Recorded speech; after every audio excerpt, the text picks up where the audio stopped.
Untuk menentukan leg tower atau penempatan dari sisi antena, di mana penempatannya, ini kita ambil contoh penentuan azimutnya ya. Ini kita ambil contoh untuk tower triangle. Pertama kita lakukan adalah harus di marking dulu tower itu dengan sistem kuadran. Ada kuadran 1, kuadran 2, kuadran 3, dan kuadran 4. Nih.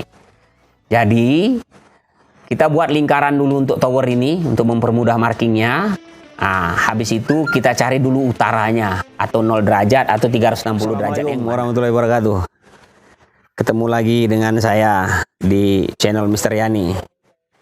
Sesuai dengan janji saya yang kemarin, hari ini coba kita kupas tentang troubleshooting di isu microwave, loss of frame maupun RSL not budget. Biar nggak gagal paham, teman-teman dan rekan-rekan, tolong ditonton video saya sampai habis.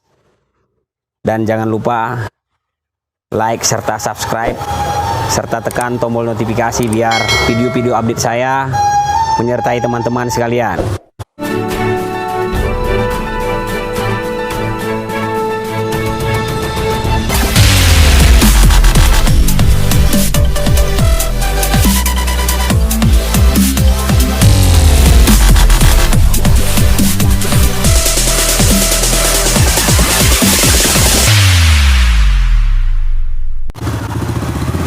Pertama, untuk efektivitas maupun smart dalam troubleshooting di sebuah microwave, yang harus diketahui adalah pertama sisi softwarenya. Jadi pastikan di near hand maupun far hand dari sisi softwarenya itu clear yang namanya isu open cable.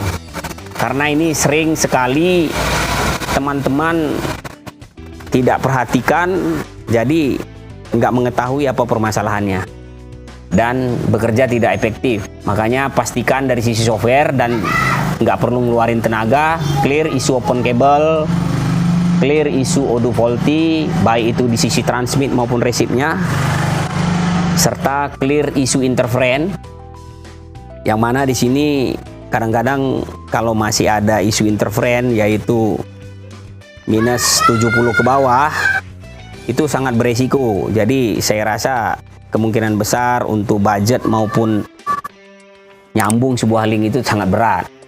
Pastikan minus 90, itu baru disebut dengan clear isu interference. Untuk close isu interference ini kita coba nanti kupas juga di video berikutnya. Jadi hari ini kita buat spesifikasi khusus untuk instalasinya. Oke, setelah clear isu interference, kita harus pastikan juga clear yang namanya isu frekuensi high dan low. Terkadang pengiriman material itu berbeda, audio frekuensi di NE-nya maupun di FE-nya, atau sama-sama dikirim frekuensi atau audio tipe high. Jadi ini nggak bisa nyambung juga, atau budgetnya pasti nggak dapat juga. Dan yang kelima adalah harus clear isu TX power transmit atau on. Kadang-kadang seorang engineer yang baru ini sering kelupaan, sepele. Jadi dia waktu memastikan interference, pertama audionya di mute atau tidak ditransmit atau tidak di unmute. Kelupaan, tapi disuruh pointing teman-teman instalasi, itu pasti nggak bakalan ketemu. Makanya pastikan ini. Atau ada beberapa tipe audio itu harus dipasang di arc passingnya biar transmitnya bisa keluar. Ada juga beberapa tipe audio seperti itu. Jadi harus clear. Jadi kuncinya di sisi software itu hanya sederhana. Lihat, pastikan yang namanya fitur microwave link konfigurasi. Semua di situ fitur ini. Dan browsing current alarm. Itu doang. Hanya dua fitur itu aja untuk dipastikan.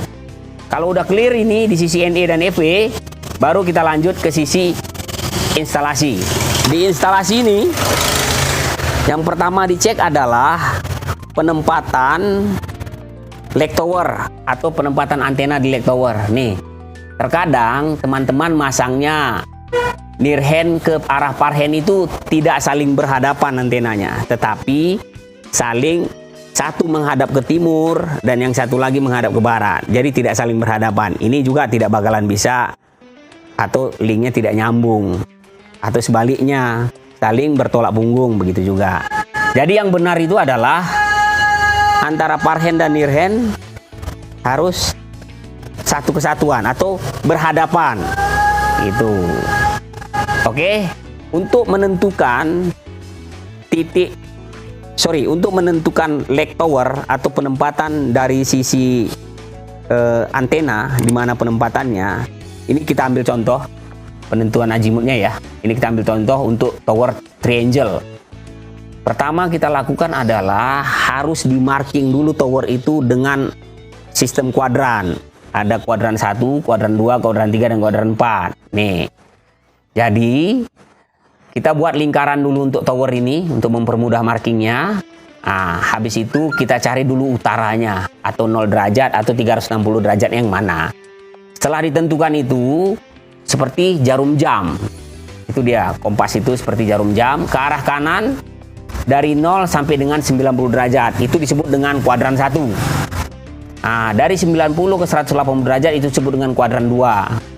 Habis itu 180 derajat ke arah 270 derajat itu disebut dengan kuadran 3. Dan dari 270 derajat ke arah 360 itu disebut dengan kuadran 4. Jadi setelah kita tentukan kuadrannya, jadi kita bisa mengetahui mana leg A, leg B, dan leg C.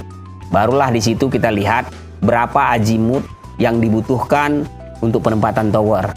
Anggap contoh, kalau seandainya azimutnya kita butuhnya 45 derajat, berarti harus di leg A, di situ penempatannya. Untuk menghindari antena tidak saling berhadapan antara NE dan FE. Itu fungsinya penempatan ini. Oke.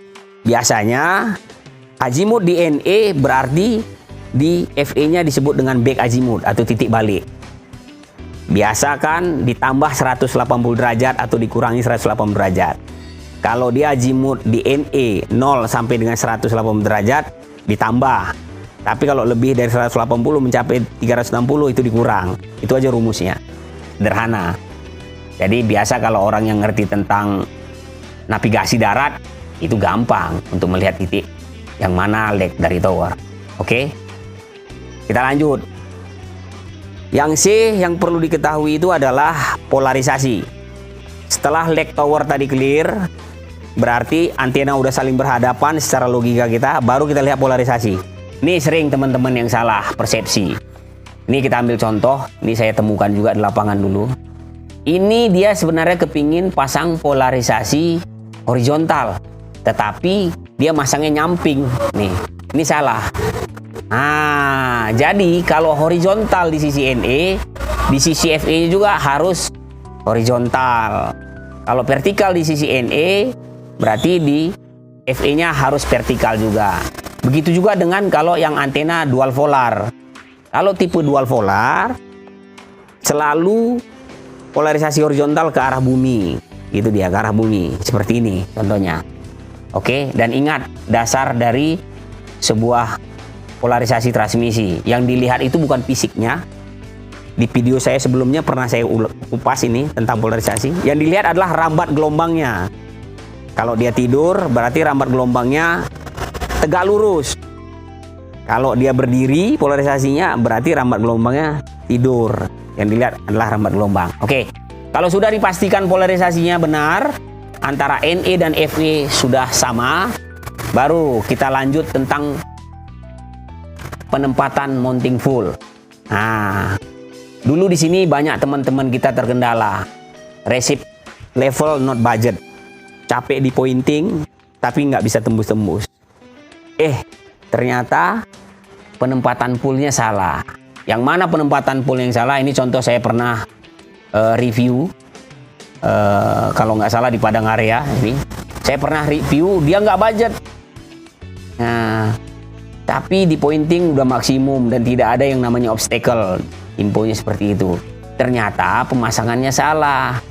Jadi kebetulan tower triangle-nya itu adalah tipe yang di bawahnya besar, nyampe ke atas baru tegak lurus.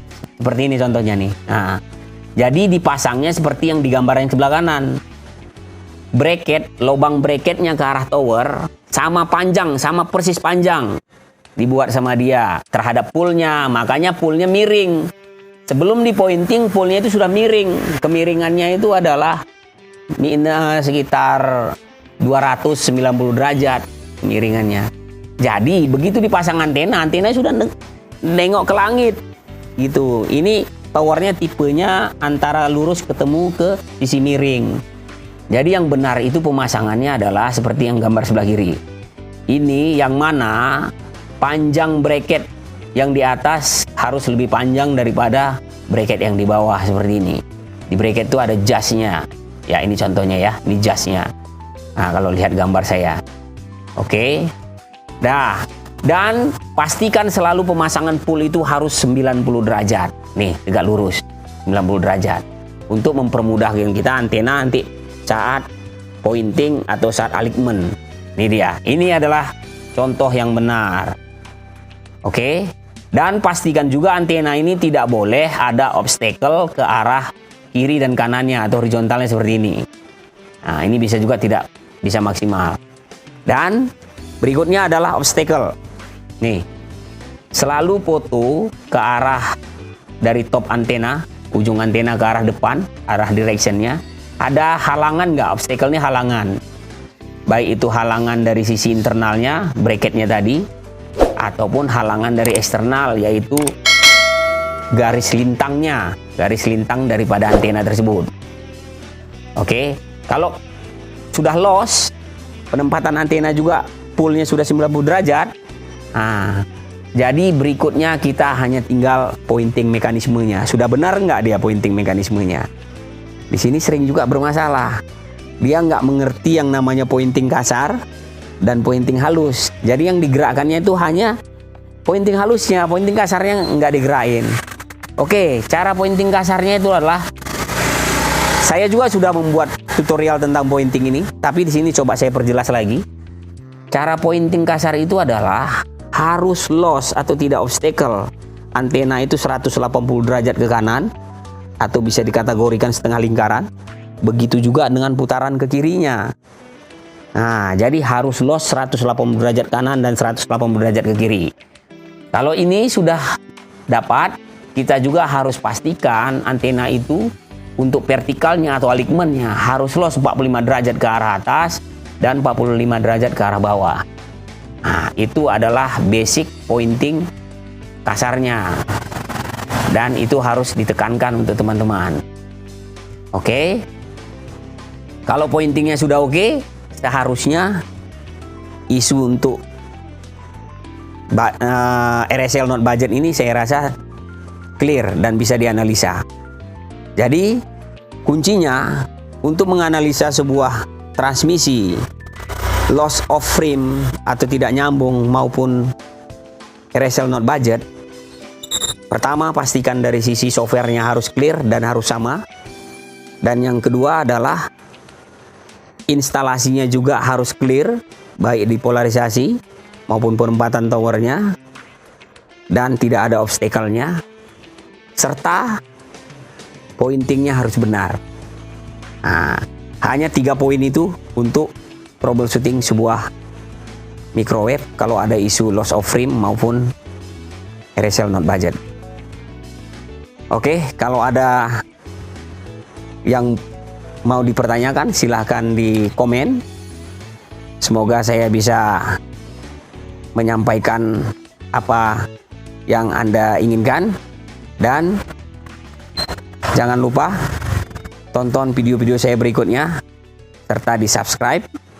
Terima kasih. Assalamualaikum warahmatullahi wabarakatuh. Salam satu sinyal.